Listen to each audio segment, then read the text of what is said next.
तो प्रिय विद्यार्थियों की जय श्री राधे कृष्ण। जैसे कि आप जानते हैं मैं अपनी जन दिव्यांश का चैनल उठाने लगातार आपको हाई स्कूल विज्ञान की कंटिन्यू वीडियो प्राप्त करा रहे हैं, जिसमें हमारा तीसरा चैप्टर चल गया धातु और अधातु।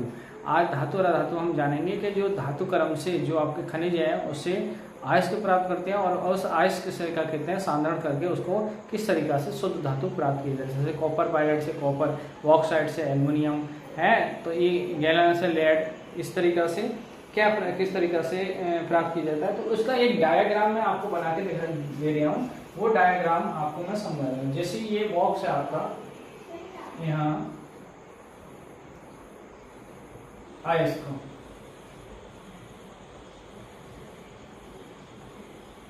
अब ये अयस्क है, अब ये अयस्क है, इसका क्या करेंगे हम, पहले इसका क्या करेंगे सांद्रण, क्या किया जाएगा, इसका सांद्रण किया जाएगा। और जब सांद्रण किया जाएगा ये अयस्क का सांद्रण,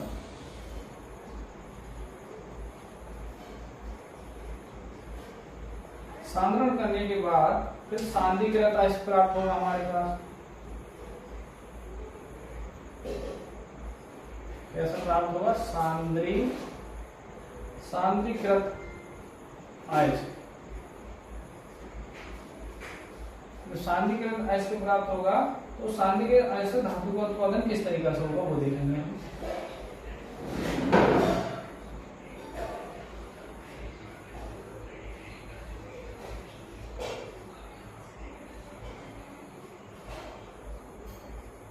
ये तीन प्रक्रियाओं से होगा। ये पहली प्रक्रिया क्या है, उच्च अभिक्रिया, उच्च अभिक्रियाशील धातु, उच्च अभिक्रियाशील धातु है। अच्छा, इसमें क्या आएंगी, मध्यम अभिक्रियाशील धातु है, मध्यम। और इसमें आएंगे आपकी निम्न अभिक्रियाशील धातु है।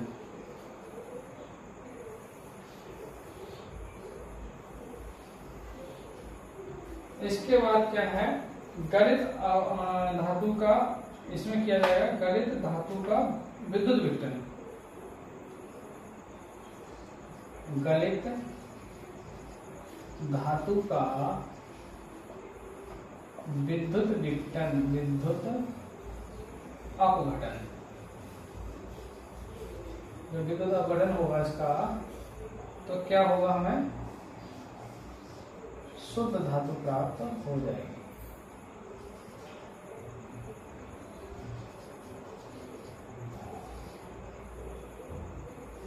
शुद्ध धातु प्राप्त हो जाएगी। अच्छा, इसमें क्या है, ये प्रक्रिया आगे बढ़ेगी, इसमें दो भागों में ये डिवाइड होगी। फिर एक ही कार्बोनेट अयस्क,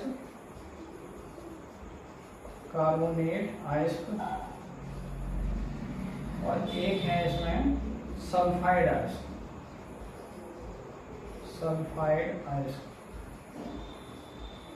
अच्छा, इसमें क्या है, इसमें सल्फाइड अयस्क,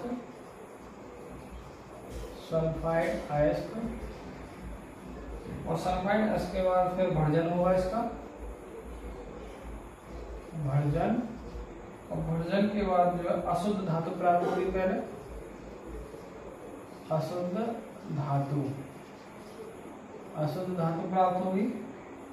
इसके बाद हमें शोधन करेंगे इसका हम, और शोधन के बाद हमें शुद्ध धातु प्राप्त होगी। ये प्रक्रिया नंबर की। अच्छा, इसमें क्या करेंगे, इसकी प्रक्रिया सुन लो। फिर इसमें जैसे कार्बोनेट अयस्क है, तो इनका क्या होगा, निस्तापन,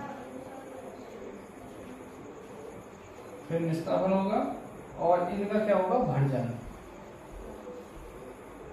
अब ये दोनों निस्तापन और भर्जन के बाद आगे बढ़ेगी कहानी। इसके बाद धातु ऑक्साइड बनेगा, धातु का ऑक्साइड बनेगा, और धातु का ऑक्साइड बन गया तो फिर इसका क्या करेंगे, हम अपचयन करेंगे। और अपचयन के बाद अशुद्ध धातु प्राप्त होगी।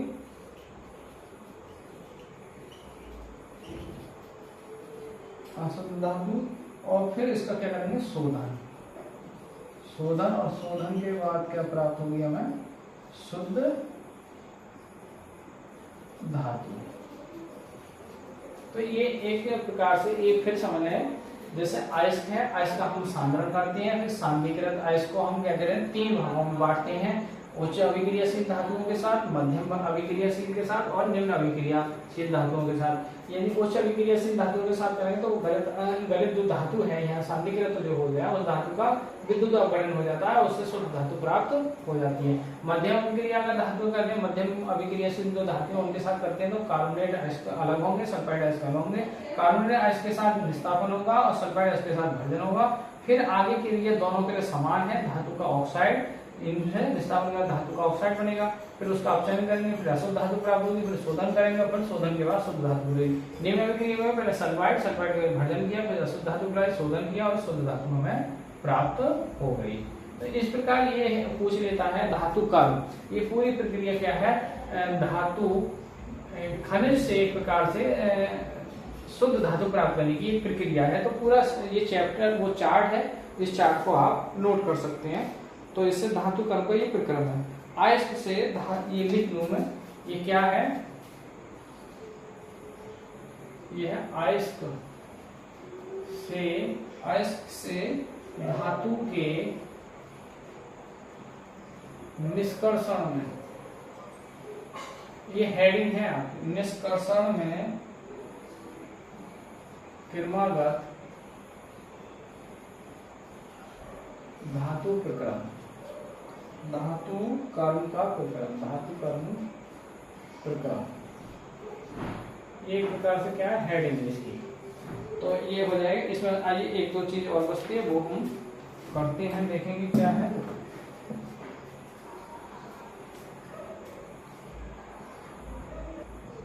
आइए अमलगम की परिभाषा जानते हैं, क्या अमलगम किसे कहते हैं।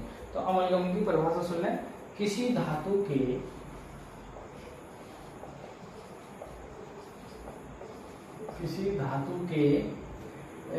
पारद मतलब आपका पारा, इसको जिसे मरकरी कहते हैं, पारद के साथ के साथ समांगी मिश्रण से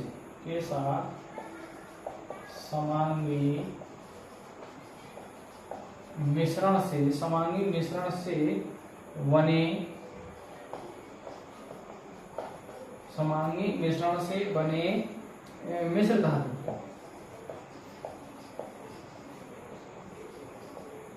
मिश्र धातु को क्या कहेंगे, अमलगम कहते हैं, अमलगम कहते हैं। आइए दो एक और इसमें है, जैसे आपका निस्तापन आ जाता है कभी, निस्तापन क्या है।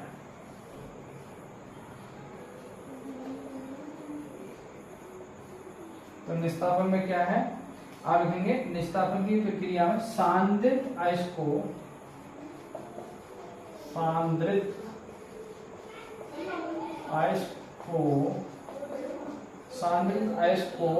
इतना गर्म करते हैं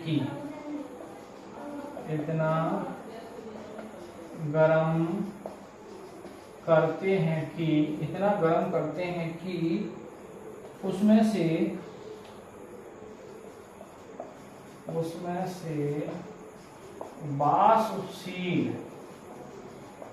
वाष्पशील पदार्थ होते हैं, वाष्पशील पदार्थ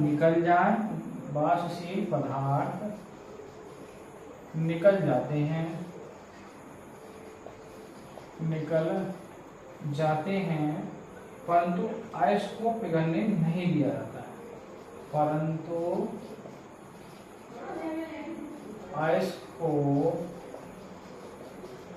पिघलने नहीं दिया जाता है। इस प्रक्रिया को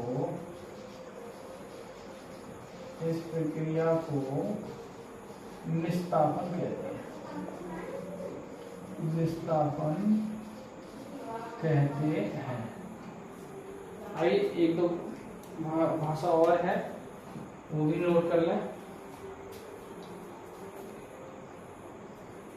इसीलिए भर्जन किसे कहते हैं? सांद्रित अयस्क को, सांद्रित अयस्क को वायु की नियंत्रित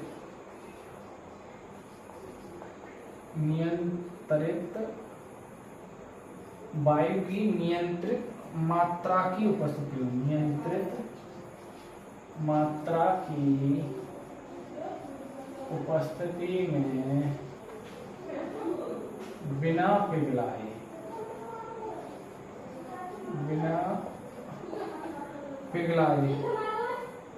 गर्म करने की क्रिया को, बिना पिघलाए गर्म करने की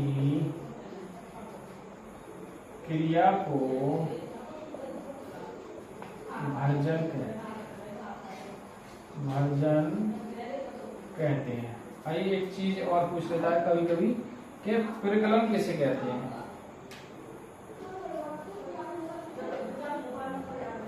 प्रगलन, तो ये प्रगलन के बारे में जाने। अयस्क में कोक तथा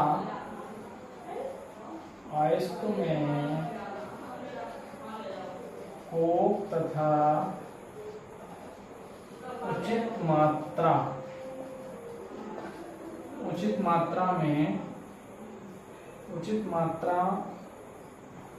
अयस्क में कोक तथा उचित गालक, मात्रा में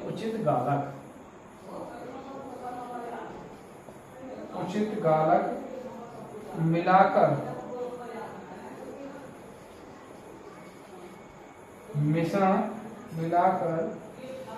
गालक मिलाकर मिश्रण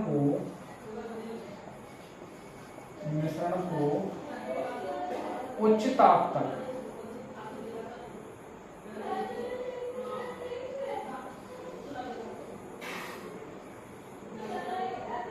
गर्म करके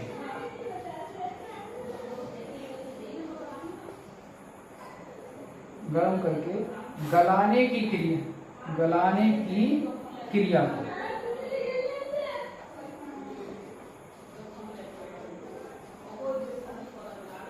क्रिया को क्या कहेंगे? प्रगलन कहते हैं। आइए एक अपचयन और है, अपचयन के बारे में और जानना है।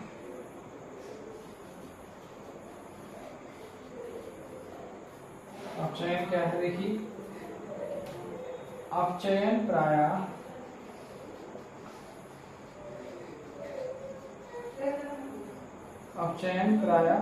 कोक, एल्युमिनियम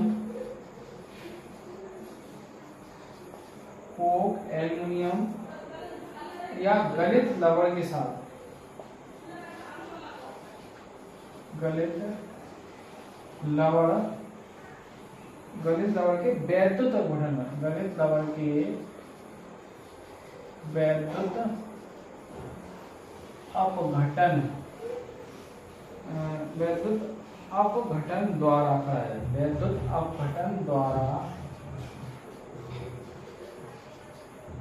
कराया जाता है।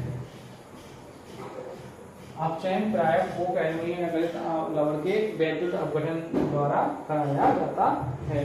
तो आज आपने जाना बहुत सारी परिभाषाओं के बारे में और सांद्रित के धातु क्रम में किस तरीके से हम प्राप्त करते हैं वो सब जाना।